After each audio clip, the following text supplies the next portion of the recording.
Good morning students. I hope की तुम्ही व्यवस्थित रिवाइज केला असेल, होमवर्क पण केला आहे. खूप चांगली गोष्ट आहे. सो आपण पुढचे बघूया काय होतंय काय नाही. काय समजत उर्मिला शर्मिला परत समजवायचं तुला. चला तर स्टार्ट करूया आपण उर्मिला शर्मिला पासून. अरे छान.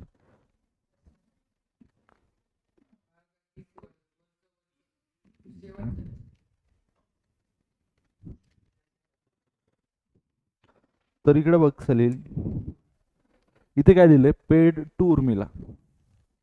कुणाला दिलेत? Rupees on behalf of. Paid to Urmila on behalf of. बरोबर. उर्मिलाला पैसे पेड केलेत ऑन बिहाफ ऑफ शर्मिला. शर्मिलाच्या वतीने आपण काय केलेत? बरोबर आहे. तर इकडे लक्ष घ्या. कुणाला द्यायचे होते? आपल्याला कुणाला द्यायचे? आपण दिले कुणाला? बट आपल्या बुक मध्ये कोण असेल? शर्मिला. आपल्याला उर्मिला माहिती आहे का? मग आपण काय करणार? इथे दोन, सगळ्यात पहिले दोन अकाउंट येणार. कोणते? पेड केले. काय पेड करतो? कॅशचा रूल काय? कॅश रिअल अकाउंट आहे. Credit was goes. काय जाते? म्हणजे काय येणार?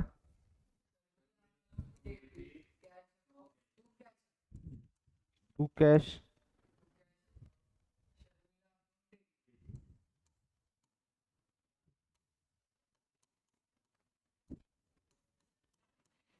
Account debit.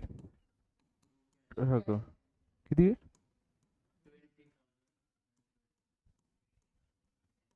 आय होप की ही गोष्ट तुम्हाला चांगल्या प्रकारे समजली असेल. हम्म. हे सगळ्यात सोपं आहे. Started business with cash. त्यानंतर परचेस गुड, ह्याच्यामध्ये पण काही नाहीये. आता इकडे बघा, जेव्हा असं डेबिट कार्ड येईल. डेबिट कार्ड म्हणजे कोणतं कार्ड असते? एटीएम मध्ये तुम्ही जे नॉर्मली जे कार्ड असते तुमच्याकडे, एटीएम कार्ड म्हणतो त्यालाच डेबिट कार्ड म्हणतात. डेबिट कार्ड का म्हणतात? कारण याच्यात अगोदर आपण बँकेत पैसे टाकतो, नंतर हे करतो. क्रेडिट कार्ड म्हणजे काय असते माहिती आहे तुम्हाला? पैसे नाही भरत त्याच्यामध्ये, नंतर बिल येतं. आणि डेबिट कार्ड मध्ये अगोदर पैसे भरतो आणि नंतर काढतो किंवा खर्च करतो, वॉटेवर जे काही करत असेल त्याला डेबिट कार्ड म्हणत असतात. आणि हे पैसे कुठून जाणार? बँकेतून. सो इथं अकाउंट कोणतं घेणार आपण? Bank account. सो एवढं तुम्हाला समजलंय, यामध्ये काही डाऊट नाहीये. हा. आरटीजीएस ला पण बँक अकाउंट, चेकला पण बँक अकाउंट. इथपर्यंत काही डाऊट नसायलाच पाहिजे तुम्हाला. ऑनलाईन अथर्व बाळ, क्वेश्चन्स केलेत का तू?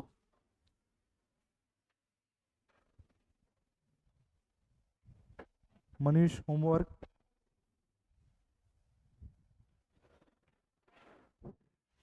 तर चला, तुम्हाला इथपर्यंत काही डाऊट नाहीये.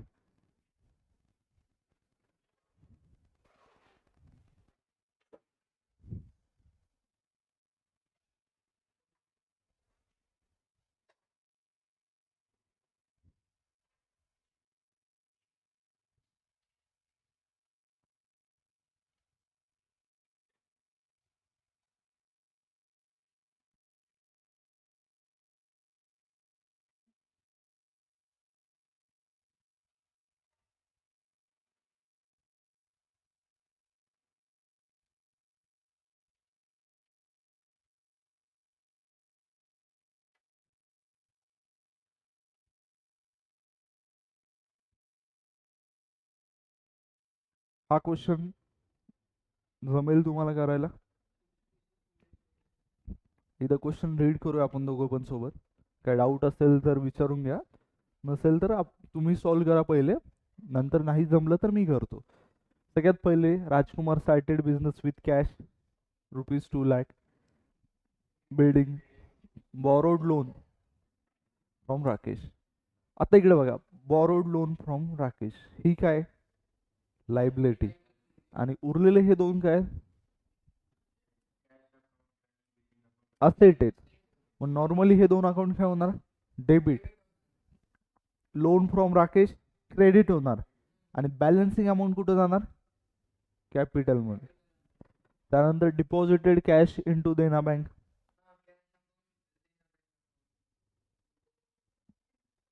कॅश काय केली, डिपॉझिट केली bank account, Dena bank account debit to cash.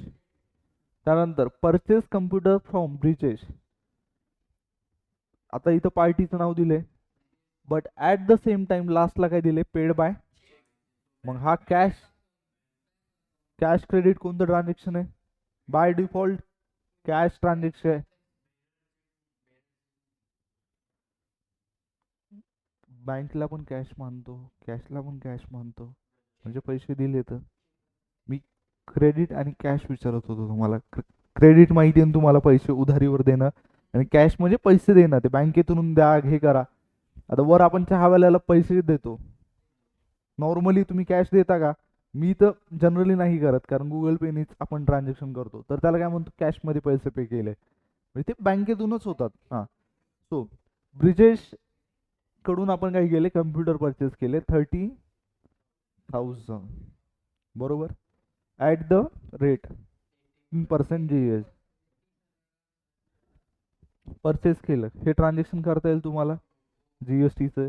Cash sales, good sold on credit to Ganesh, गणेशला गुड सोल्ड केले at 5% trade discount, trade discount books. हां, त्यानंतर गणेश रिटर्न गुड्स 950, गणेशने काय केले, गुड्स रिटर्न, म्हणजे हे कोणतं रिटर्न आहे, सेल्स का परचेस, ऑब्विसली. हां, त्यानंतर goods taken by Rajkumar for his personal use, काय असतं, draw in account debit to goods taken for personal use. हां, किंवा परचेस अकाउंट. त्यानंतर paid telephone charges 500 and taxi fare ₹200, बरोबर. तर तिथे काय करायचं, टेलिफोन एक्सपेन्स काय, एक्सपेन्स आहे, टॅक्सी फेअर एक्सपेन्स आहे, एक्सपेन्स काय होतो, इन्कम काय होती. हां, सो हे दोन अकाउंट काय होणार, टू कशाला, cash. Paid telephone charges, telephone चार्जेसवर पण जीएसटी लागतो. Telephone charges account debit to काय, टू नाही, telephone charges input CGST, input SGST to cash account. Paid audit fees, audit fees तुम्हाला सांगितलं, ऑडिट काय असते, जसे बुक्स ऑफ अकाउंट मेंटेन करतो तसंच अकाउंट एक एक्झामिनेशन असते, जो नॉर्मली सीए करतो जर कंपनीचा असेल तर. बानो कोण करणार, audit fees account debit to काय, चेक आहे, सो बँक येणार. त्यानंतर purchase furniture of ₹70,000 and amount paid by cheque at the rate 12% SGST, बरोबर. 12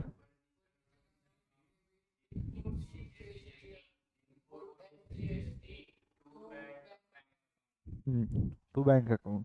त्यानंतर sold motor car worth ₹18% GST, sales proceed credited to our account. तर इकडे बघा, sold motor car worth rupees किती आहे, 1 लाख. आता सीजीएसटी एसजीएसटी किती होणार, 9,9,000, 18, बरोबर. तर हे करता येईल तुम्हाला ट्रान्झॅक्शन. त्यानंतर paid cash to Kavita and allowed discount. Hmm. So करता येईल तुम्हाला हा क्वेश्चन? किती वेळ द्यायचा?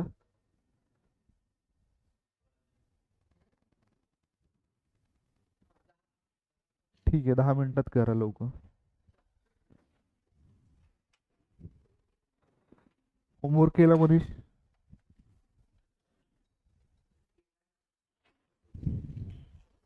आणि असं एक्सप्लेन करून सांगितलेलं समजते तुम्हाला का पूर्ण फॉर्मॅट ड्रॉ करून म्हणजे हे करायचं? समजतंय ना?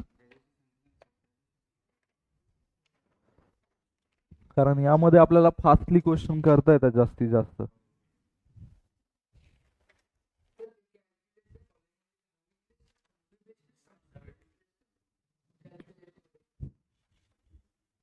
सब्जेक्टच आपला एवढा सोपा आहे बाळांनो, जे लहानपणीच तुम्हाला घरी शिकवलं असेल.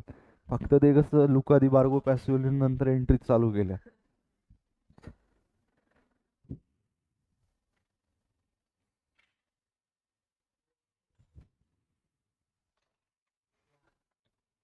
आणि दुसरं एक तुम्हाला सांगू का, जर 18% जीएसटी असेल, 1 लाख असेल, तर कॉमन सेन्स लावायचा. काय 18,000 9,000. हा. जर 12,000 असेल तर तिथे किती? काही पण अमाऊंट देऊ द्या. समजा जर 90,000 दिली आणि 12% जीएसटी म्हणले, तर काय करायचं? 9,000 साईडला घ्यायचे. त्यानंतर काय करायचं? 9 दोन्ही 18. किती झाले? 9,000 प्लस 9 दोन्ही 18 म्हणजे किती? 1,800 रुपीज. आणि ते 9,000 किती झाले? 10,800. बरोबर, हे झाला टोटल. त्याला हाफ करायचं, C GST half S GST.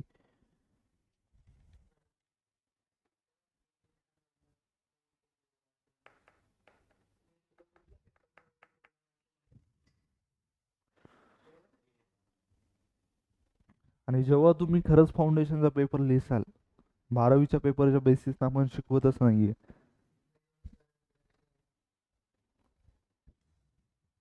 तेव्हा ऍटलिस्ट कमीत कमी पेपर लिहिल्यानंतर तुम्ही शुअर असाल की 80 मार्काचं तर तुमचं पुढेच आहे पेपर. हा, आजपासून स्टार्ट होणार बांधू.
आपला हा चॅप्टर झाल्यानंतर मी तुमच्यासोबत फाउंडेशनची PDF शेअर करतो ज्यात जर्नल हा टॉपिक आहे.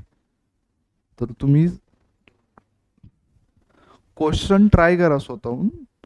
जर इन केस कोणत्या क्वेश्चनमध्ये तुम्हाला डाऊट आला आणि त्यामध्ये थेरी पण असते ती पण रीड करायची, प्रॅक्टिकल क्वेश्चन पण करायचे. ॲज तुमचं CA फाउंडेशन जर बघितलं तर जर्नल हा टॉपिक तर आहे, त्यावर एक लेजर टॉपिक बेस आहे. त्यानंतर रेक्टिफिकेशन ऑफ एरर नावाचा एक चॅप्टर आहे जो तुम्हाला 11th पण आहे, CA फाउंडेशनला पण आहे आणि कमीत कमी 5 ते 10 मार्काला दरवर्षी येतो एक्झाममध्ये. सो तो एक टॉपिक आहे. त्यानंतर तुम्ही जर नॉर्मली बघितलं, एक टॉपिक आहे 12thला गेल्यावर शेअर्सचा, त्यामध्ये पण जर्नल एंट्रीज आहेत. व्हील्स ऑफ एक्सचेंजमध्ये पण जर्नल एंट्रीज आहेत. सो आपण ट्राय करूया की हा टॉपिक आपला एवढा मस्त होईल की तुम्ही कुठंही जरी गेल्या तरी प्रत्येक टाईपची जर्नल एंट्रीज तुम्हाला करता आली पाहिजे.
काय झालं सलील, काय डाऊट?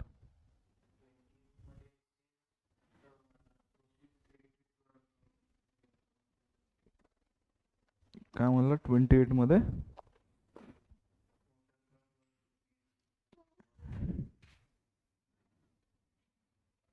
हां, टू युअर अकाउंट.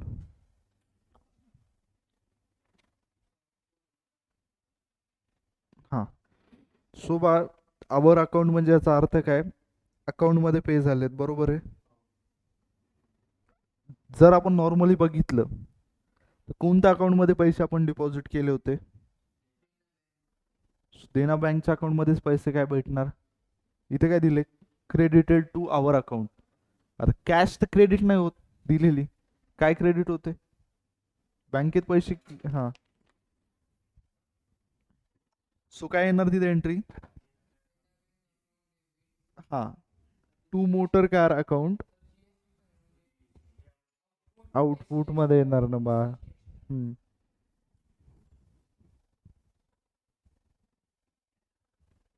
आणि ट्राय करा की वर्किंग नोट एक नावाची गोष्ट असते. जेव्हा आपण पूर्ण जर्नल एंट्रीज ड्रॉ करतो म्हणजे लिहितो, त्यानंतर हे जे GST कॅल्क्युलेट कसा केलाय तुम्ही, काय केलंय, हे जर तुम्ही एक्झामिनरला दाखवू शकला तर आउट ऑफ मार्क्स मिळतात. बट ही गोष्ट 11th 12thला तेवढी गरजेची नाहीये. बट आत्तापासून जर तुम्ही एक चांगली सवय लावू शकल्या तर बेटर आहे. म्हणजे प्रोफेशनल एक्झाम जसं CA, CS, CMA, इथे तुम्ही जर्नल म्हणजे आपण जर वर्किंग नोटला पण मार्क्स असतात, म्हणजे 3-3, 4-4 मार्क्स पण असतात वर्किंग नोट्सला. सो मनीष,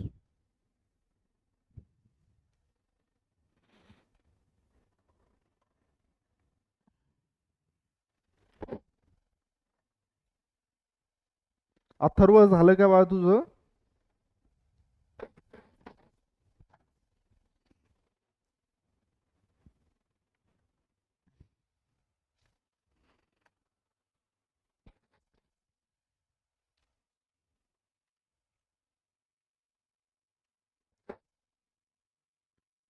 आणखी एक मला सांगा, जर आपण हॉर्स परचेस केला तर कोणता अकाउंट घेणार आपण?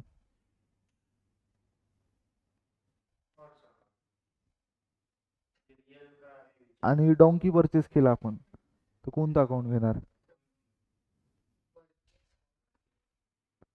Purchase horse. वा.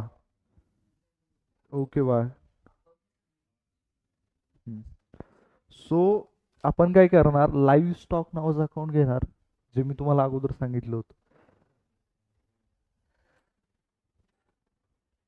हॉर्सला हॉर्स अकाउंट, डॉंकीला डॉंकी अकाउंट, मंकी अकाउंट घेसाल माकड विकत घेतलं तर. नो बान.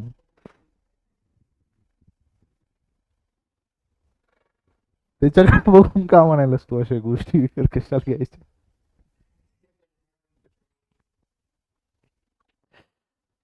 खूप चुकीचं आहे वरद.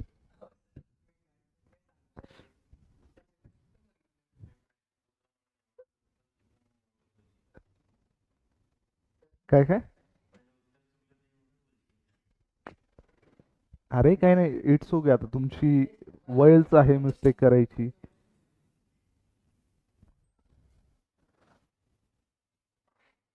नाही, तुम्ही तर जस्ट 11वीला आलात आणि की तुमचं कॉलेज पण स्टार्ट नाही झाले. कॉलेजमध्ये जाऊन तर काय राडा करसाल तुम्ही?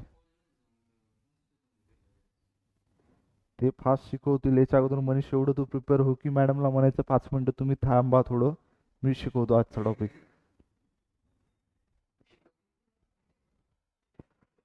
काय शिकवतील बाय? टॉपिक फर्स्ट पहिला चालू करतील, व्यवस्थित थोडं सांगतील असं असतंय तसं असतंय. नंतर दुसऱ्या चॅप्टर मधले 2 क्वेश्चन घेतील, तिसरा चॅप्टर जर्नल एंट्रीज आहे त्यातले 2 क्वेश्चन घेतील, लेजरचे 2-4 घेतील, एक एक टाईप घेतील, सबसिडरीचा विषय संपला. तुम्ही तुमच्या घरी जा.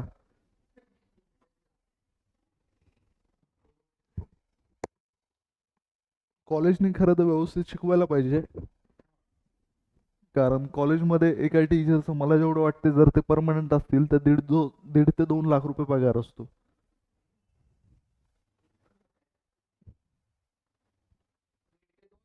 हा, वर्षाचा नसतो बा, मंथली पेमेंट असतो.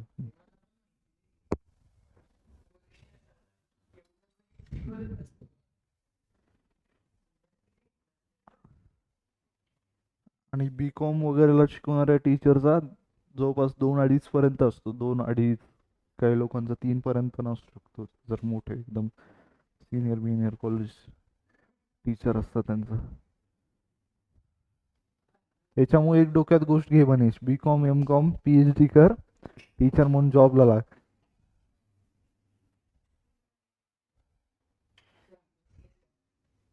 हेच करणार.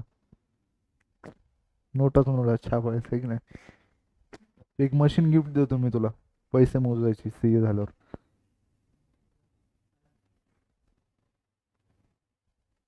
मग मला सांग आणखी 10 वर्षांनी किती तू मोजले त्यातून. हा,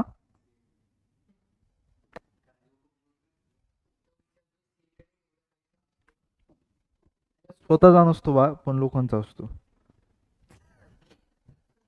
रिअल मध्ये स्वतःचे पण असतात, पण त्याला वेळ लागतो जनरली. तो असं म्हणशील एक कोणी CA झालाय, कसं राहते लाईफ मध्ये ना, CA चे असू दे कोणत्या प्रोफेशनचे असू दे, कंपाऊंडिंग न ग्रोथ होत असते पैशांमध्ये. माहिती तुला कंपाऊंडिंग? माहिती तुम्हाला कन्सेप्ट? माहित नाही तुमच्या तुमच्या दोघांना कंपाऊंडिंग?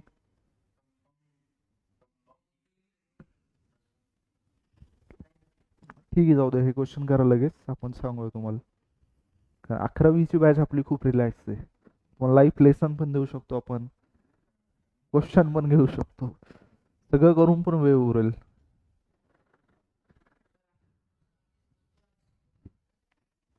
तुम्हाला काय वाटतंय?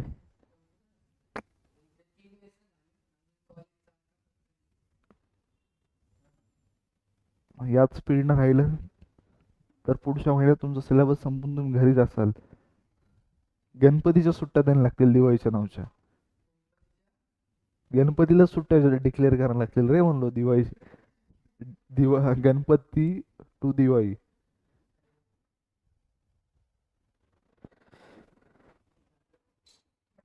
करा लवकर. अथर्व, झालं बा?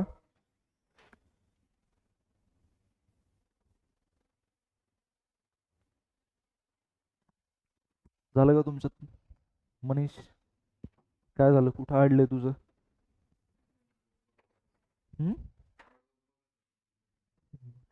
ठीक आहे, कर. नंतर उरलेलं एक कर, काय होत नाही.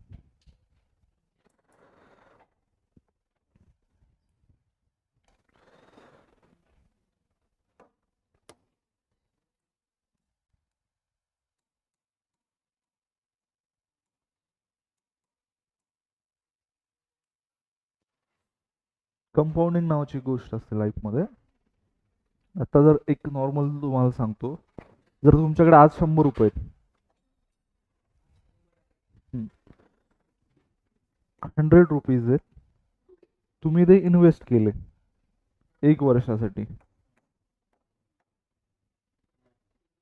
ॲट द रेट 10%, तर किती वर्षाच्या शेवटी तुम्हाला पैसे भेटतील? 100 प्लस हे 10, बरोबर? म्हणजे हे किती झाले? 110. हे पैसे परत तुम्ही इन्व्हेस्ट केले, हेच सेम रेट 1 इयर साठी.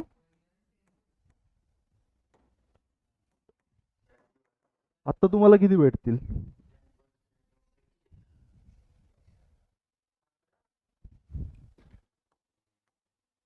121. म्हणजे हे 110 प्लस 11 रुपीज, बरोबर?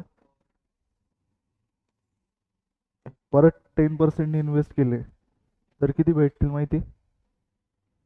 किती भेटतील अंदाज सांगा. किती? 12.1 इंटरेस्ट प्लस हे, म्हणजे किती झाले?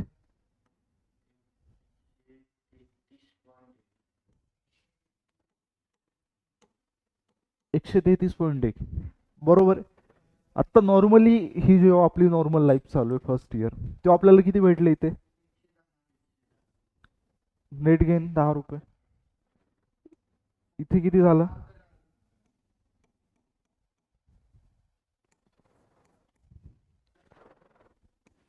इथे किती झाले? 12.1. तुम्ही जर ऑब्झर्व केलं, जसं जसं वाढतंय तसं तसं इंटरेस्ट वाढत चाललाय आपला, बरोबर? वाढतो इंटरेस्ट. काय होतं तिथं माहिती आहे? कंपाऊंडिंग होत. कंपाऊंडिंग म्हणजे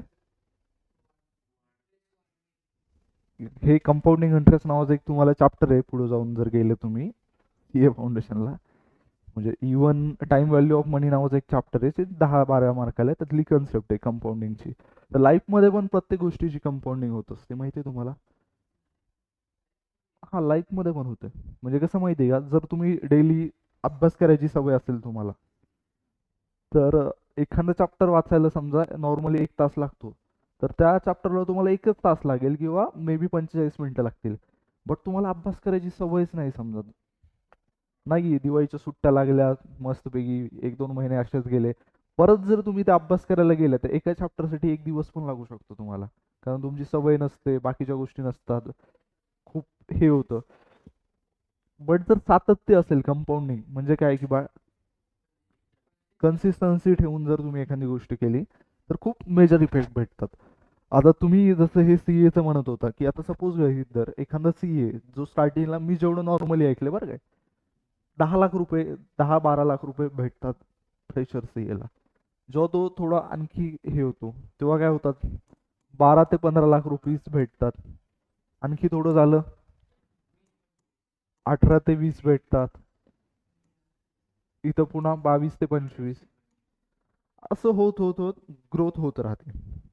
प्रॅक्टिसमध्ये पण सेम आहे. जेव्हा तू नवीन प्रॅक्टिस चालू करशील, मे बी तुझे कोणी क्लायंट पण नसतील, असू शकते.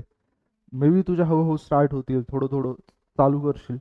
बट जेव्हा तू त्या गोष्टी करत राहतील, त्या ऑटोमॅटिक वाढलेल्या असतील. म्हणजे झाड असते बघ, आपण नॉर्मली बघितलं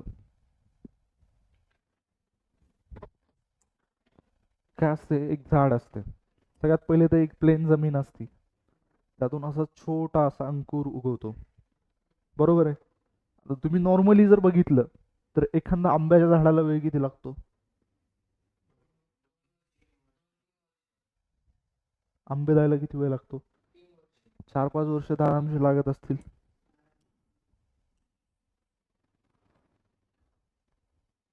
मला तेवढी ड्रॉइंग येत नाही बघा, तरी पण अरे गुड अथर्व, तू पण आन्सर दिलं. सो वाहनो, हे आंब्याचं झाड याला एवढा वेळ लागतो. सो जेव्हा ते आंबे यायला चालू होतात, तेव्हा एकदा आंबे आल्यानंतर परत आंबे म्हणतात नाही आता 5 वर्षांनीच येणार आम्ही. असं होतंय का? आंबे काय होतात? दरवर्षी येतात. बट 5 वर्ष आपण काय करत असतो? वेट करतो, बरोबर आहे. तुम्हाला माहिती का, नॉर्मली कॉटन असते, कॉटन आपले कपडे, त्याचं एक झाड असते, त्याला कापूस म्हणतात, माहिती? ते झाड किती दिवसात येते माहिती? 5-6 महिन्यात. कोथिंबीर आपली, त्याला इंग्लिशमध्ये काय म्हणतात मला माहित नाहीये. कोरिएंडल, कोरिएंडल. हा, तर त्याचं लईतले बघ 1 महिन्यात येते. बट 1 महिन्यात आल्यानंतर पुढच्या महिन्यात परत कोथिंबीर लावून लागती, बरोबर आहे. परत झिरो पासून स्टार्ट करावं लागते. कापूस लईतले 6 महिने येतो, त्याचे थोडे आणखी जास्त पैसे भेटतात. बट ते परत चालू करावं लागते परत 6 महिन्यांनी. ऊस माहिती आहे तुम्हाला? ऊस, ऊस जर आपण एकदा लावला आणि परत जर काढला, तर तुम्हाला मे बी माहीत असेल की नाही मला माहीत नाही, बट ऊसाचे मूळ जमिनीत असतात. त्यामुळे परत पुढच्या वर्षी ऊस येतो, लावायची गरज नसते नॉर्मली. आणि हे जनरली आपण 2-3 वर्ष आणखी करू शकतो. बट जसं जसं एक एक पीक येत जातं, तसं तसं ते कमी होत जाते त्याची हे, म्हणजे ऊस जास्त येण्याची प्रोबॅबिलिटी. म्हणजे टनामध्ये ऊस निघत असतो, मे बी तुम्हाला माहित असेल, एका एकरमध्ये लईतले 40-50 टन निघतो. जर ते आपण कंटिन्यू ठेवलं तर थोडं थोडं कमी होत जातो तो. 2-3 वर्षानंतर परत ती हे करायला लागते. बट आंब्याच्या झाडाच्या बाबतीत असं असते का? नाही का? मँगो ट्री का नाही असं? बेस मजबूत आहे, 4 ते 5 वर्ष लागलेत, ऑलरेडी आपण एवढं हे झालंय, आणि त्यानंतर जे फळ लागणार ते लागतच राहणार. असं होणार का नाही, एखाद्या झाड आहे बा त्याला 40-50 वर्ष झालेत, ते म्हणणार यार नाही आता मी फळ नाही देऊ शकत, असं होते का? नाही आता मी थकलोय, मला रिटायरमेंट घ्यायची, असं असते का? नाही. तसंच तुमचा कोणता पण बिझनेस असते, जेव्हा तो एक मोठ्या लेवलला जातो, वेळ लागतो त्याला हे व्हायला, बट होतो. आणि त्यालाच काय म्हणतात, कंपाऊंडिंग इफेक्ट म्हणतात. हो हो हो, एक एक स्मॉल स्मॉल गोष्टीतून इफेक्ट होत जातो. सो आय होप की तुम्हाला समजलं असेल. आणि कसं असते बा, जस्ट की तुम्ही सी आहात म्हणजे तुम्ही पैसे कमवणार हे गैरसमज आहे. जर तुमच्याकडे नॉलेज नसेल, तुम्हाला ते कस्टमर अट्रॅक्ट करायचे माहीत नसतील, तुम्ही त्याला कॉन्फिडन्स देऊ शकत नसाल, कम्युनिकेशन करू शकत नसाल, तर कसं करणार ना? हां, तुम्हाला इंग्लिश येत नाही तरी तुम्ही बेटर करू शकता, असं काही नाही लाईफमध्ये. हे लोकांचा सगळ्यात मोठा गैरसमज आहे बघ, इंग्लिश येते. इंग्लिश जर येत असेल, तुम्हाला सगळ्या गोष्टी येत असतील, म्हणजे हां, नॉलेज नसेल सगळ्यात पहिली बेस, तुमच्यात कॉन्फिडन्स असेल, तुम्ही करू शकत असाल, तुमचे कन्सेप्ट क्लिअर असतील, तर तुम्ही पैसे बनवणार कसे पण. आणि सीएची डिग्रीची गरज नाही आहे त्यासाठी, असं पर्सनली माझं म्हणणं आहे. कारण लोक वडापाव विकून पण पैसे कमवत आहेत, चहा विकून पण कमवत आहेत. फक्त कसं आहे, एक डिग्रीमुळे आपल्याला एक लेवलचं नॉलेज भेटते, एक कॉन्फिडन्स भेटते. आणि कसं असते, बँकेत आपली जर 10 लाखाची एफडी असेल तर आपल्यामध्ये खूप कॉन्फिडन्स येतो, माहिती आहे का? काय येत असेल?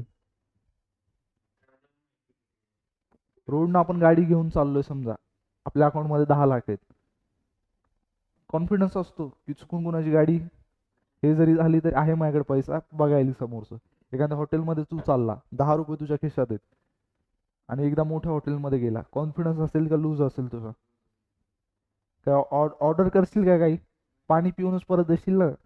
नाहीच देत पैसे, पण तेच तुझ्या खिशात पैसे आहेत, तुला माहिती आहे यार काही जरी झालं, तू मेनू कार्डकडे बघशील का रेट कार्डकडे बघशील? मेनू कार्ड बघणार, ज्यात पैसे न बघता तू आयटम्स बघतील कोणते आहेत काय नाही, बरोबर?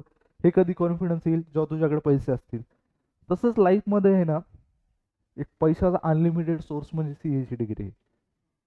हां, कारण एवढी व्हॅल्यू आहे त्या डिग्रीला की तू कधी लाईफमध्ये गेला तुला 8-10 लाखात जॉब भेटेल. तू काही करत असतील, तू सीए करून नंतर जर म्हणला यार नाही आपल्याला इंटरेस्ट नाही, गावाकडे जायचं, मस्तपैकी आपली गाडी चालवायची, खुश त्यामध्ये.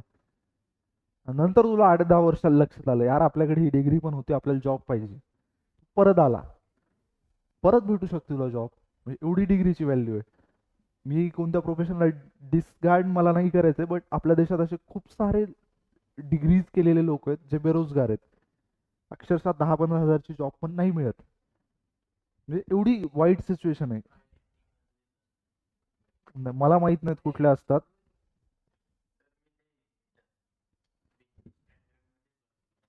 सो बट आहे की आपल्या डिग्रीला स्कोप आहे, बिझनेस करू शकता तुम्ही, काही करू शकता लाईफमध्ये. काहीही. काही म्हणजे काही. शेती करण्यापासून जॉब करू शकता, कंपनी टाकू शकता, बिझनेस टाकू शकता, स्टॉक मार्केटमध्ये हे करू शकता, स्वतःची सीएची फर्म टाकू शकता, पॉलिटिक्समध्ये जाऊ शकता, लॉ करू शकता, लॉची फर्म टाकू शकता, टॅक्सची कन्सल्टन्सी देऊ शकता, स्वतःचा ॲप बनवून एखादं एज्युकेशन प्लॅटफॉर्म तयार करू शकता, एखादा चांगला बिझनेस टाकू शकता, काही करू शकता. अनलिमिटेड गोष्टी तुम्हाला करता येतील जर तुमच्याकडे ती डिग्री असेल. सो एवढ्या सगळ्या गोष्टी आहेत. Back to our subject, journal entries. आणि सगळ्यात महत्त्वाची गोष्ट, जर्नल एंट्रीज पण पास करू शकता. एक अकाउंटंट म्हणून तो जॉब तुम्हाला नक्कीच भेटू शकते, सीए जर केला असेल. काय बोलला? मनातलं वाचायची स्किल आली पाहिजे नाही का मला?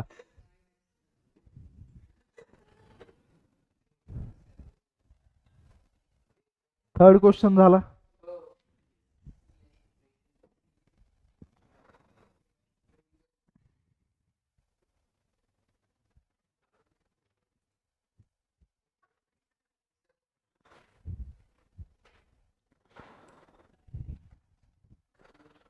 अरे टाइम होत आला आपला.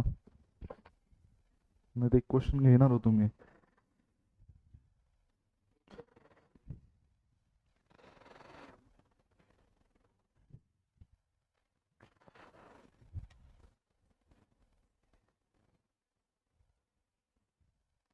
बोला बोला, मनात बोल नका.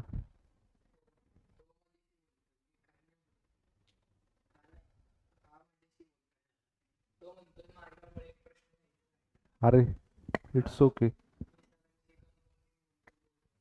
अरे असं मनात काही गैरसमज ठेवू नको बा. लोड काही घ्यायचं नाही. आणि तू विचार कर, आणखी तुझं कॉलेजच चालू झालं नाही की तू एवढा पुढे आहेस. अरे लाईफ मध्ये कॉन्फिडन्स ठेव स्वतःवर, माहिती का? जॉब वरला आहे ना, कॅश डिस्काउंट आणि डिस्काउंट माहित नसेल तेव्हा तू जर्नल एंट्रीज पास करतोय, ती पण जीएसटी प्लस. कॉलेजमध्ये गेलं तर असं म्हणायचं मनीष सावंत. हा, दूर दूर म्हणायचं, येत नाही ना तुला साईडला. हा, तू या लेवलचा ऍटिट्यूड ठेवून जायचं कॉलेजमध्ये, माहितीये का? त्यातला आता तू सिम्बॉसिसला आहे, ते लेकरांना कोणता सब्जेक्ट आहे ते पण माहित नसेल. अरे खरंच. इकडे लक्ष द्या बांधनो. Started business with cash, bank, goods worth ₹50,000.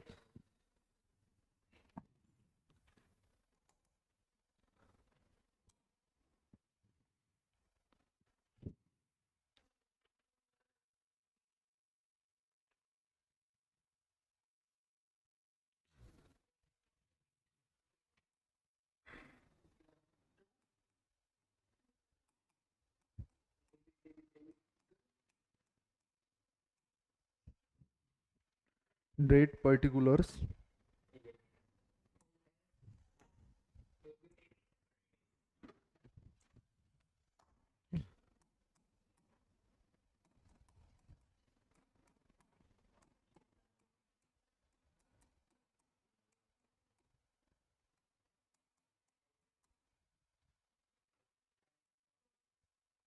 यार काय झालं तुम्हाला असं नाराज होत जाऊ नका मध्ये मध्ये यार ठीक आहे बाळांनो आपण क्वेश्चन नंबर 4 घेतोय पेज नंबर 85 वर आहे कोणता प्रॅक्टिकल जे क्वेश्चन आहे ते त्याच्या अगोदर वरचे जे प्रॉब्लेम आहेत तुम्हाला दिलेले आहेत बघा थर्ड थर्ड थर्ड मध्ये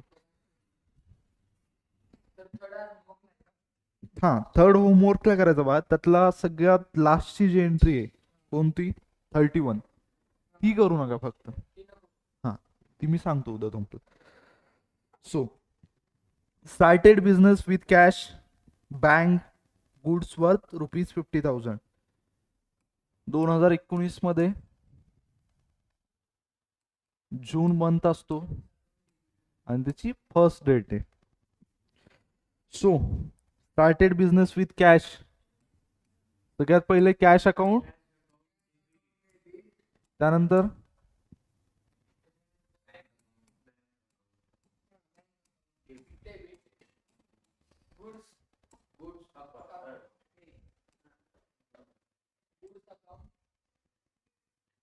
गुड्सला आपण एक चांगला शब्द यूज करू शकतो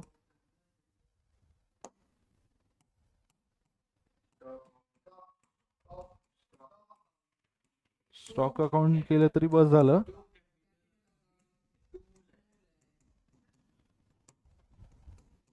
सांगा याची वर्थ किती आहे 1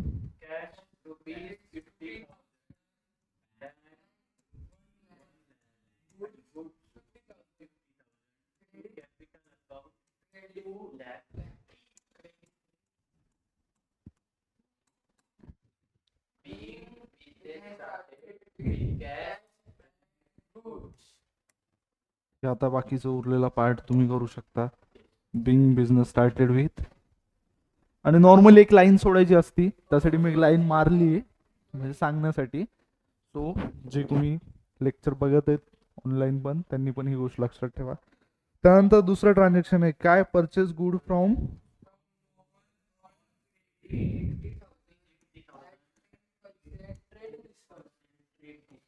purchase account debit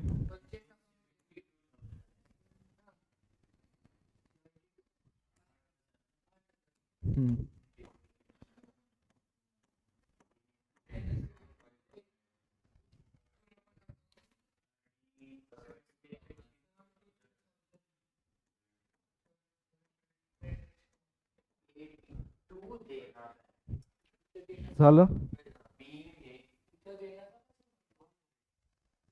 purchase good from Mohan on credit at sold good to Urmila at 5% उर्मिलाला गुड्स काय केले आपण केले आणि बाळांनो ऑनलाईन जे लेक्चर बघतायत मला जर हे नरेशन येत नाही अशातला भाग नाहीये तुम्ही लिहित जा आणि कंपल्सरी आहे हा सो इकडे लक्ष द्या काय sold good to Urmila at 5% trade discount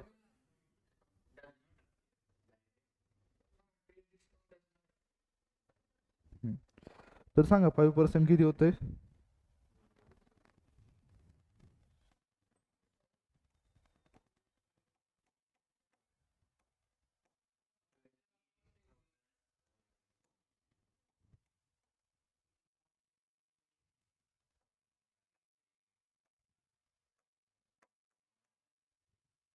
सांगा किती होणार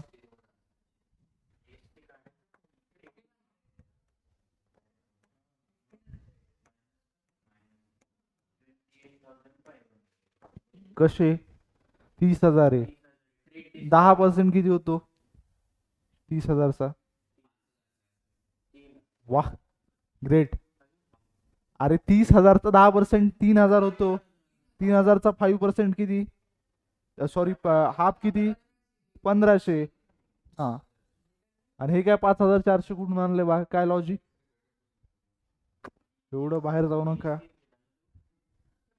अरे वा, गुड. त्यानंतर लक्ष द्या, पुढचं काय राहिलंय आपलं?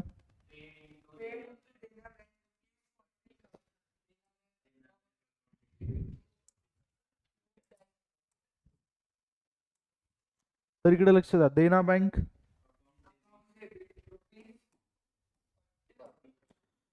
देना account, DR to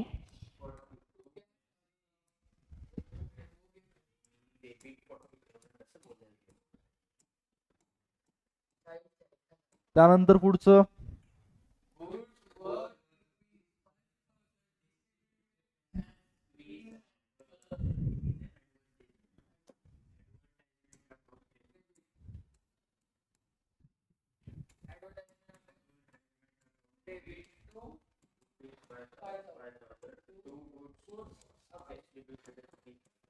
advertisement account debit to goods दिस.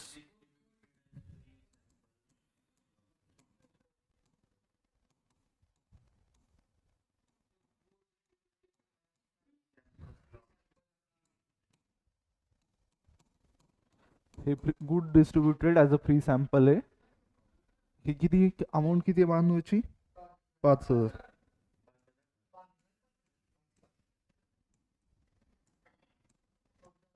आणि ही का लिहिलं असेल मी ग्रीन पेन मध्ये? वेगळं आहे तसं नाहीये, फर्स्ट टाइम तुम्ही करताय, सो ही गोष्ट लक्षात ठेवत जा. त्यानंतर पुढचं काय?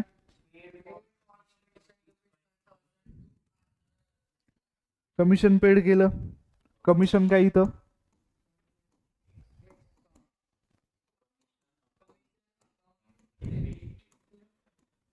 टू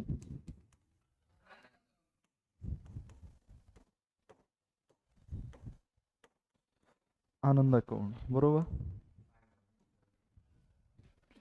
5,000 5,000. त्यानंतर पुढचं काय?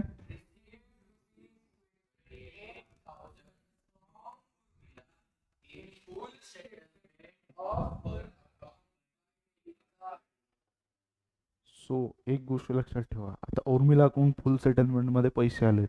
सगळ्यात पहिली गोष्ट, उर्मिलाकडून आपल्याला किती पैसे यायचे होते? 28,500 रुपीज.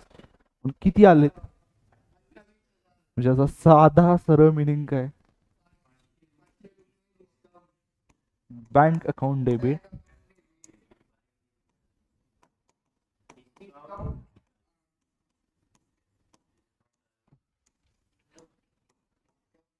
डिस्काउंट अलाउड लिहिलं तरी बेटर आहे, डिस्काउंट अकाउंट लिहिलं तरी ओके.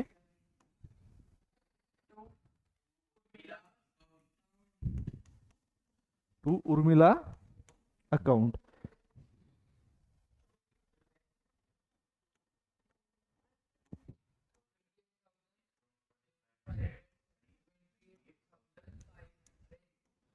सो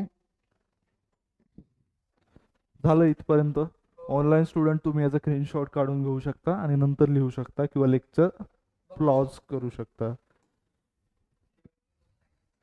लास्ट 2 राहिलेत.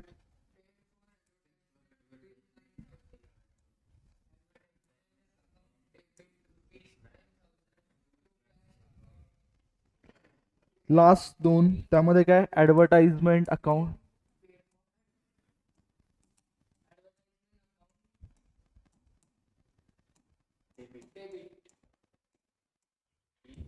टू डेट काय?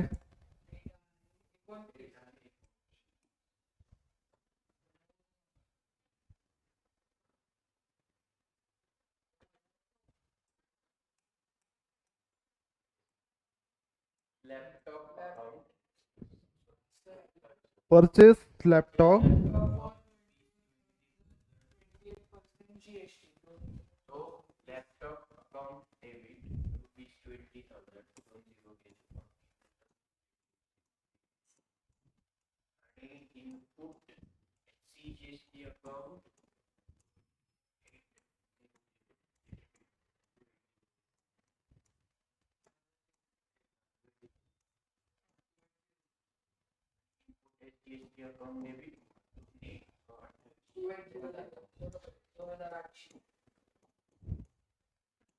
किती म्हणलं?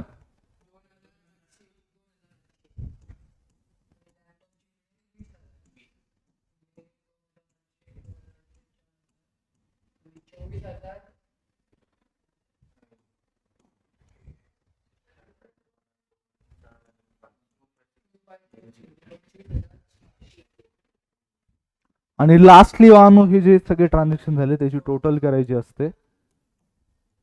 सो तुम्ही करून घ्या. हा लिहायची असते ना. हा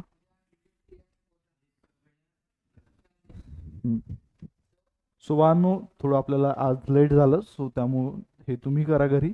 आणि जे ऑनलाईन लेक्चर बघत आहेत स्टुडंट्स, सगळ्यात पहिले हा क्वेश्चन नंबर 4 आहे. सो इथून तुम्ही लिहायला स्टार्ट करा.